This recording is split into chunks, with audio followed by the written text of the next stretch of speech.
Bonjour à vous tous. Aujourd'hui, on aimerait vous dire ne regardez surtout pas la vidéo qui va venir. Ne regarde pas la vidéo qui va venir. Donc, en fait, nous voulions vous dire que si par exemple, vous essayez de ne surtout pas penser à ce blaireau. Essayez, si, essayez. Alors, vous allez mettre plusieurs stratégies en place. Peut-être par exemple, vous allez essayer de le gommer de votre esprit, de ne plus y penser. Ou bien alors, d'avancer en pensant à autre chose. Par exemple, en remplaçant par une image comme le hérisson. Donc vous avancez, Marina va le faire, comme un hérisson. Donc vous vous répétez hérisson, hérisson, hérisson. Mais sauf que si dans la vie on avance comme ça, alors on ne va pas être très efficace.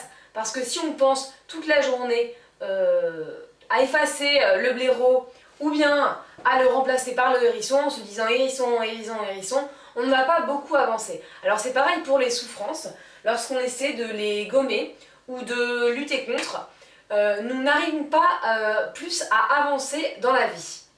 Dans un deuxième temps, nous allons vous parler avec mon amie la licorne qui est très gentille d'acceptation.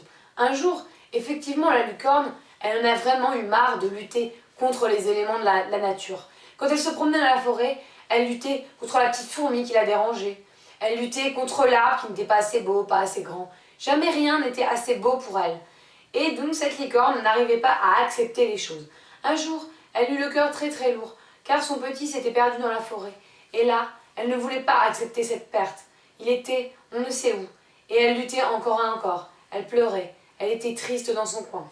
Alors Anaïs, est-ce que, je vais te poser la question, est-ce que l'acceptation et la résignation? Alors l'acceptation n'est pas la résignation. L'acceptation, c'est arrêter de lutter contre nos émotions.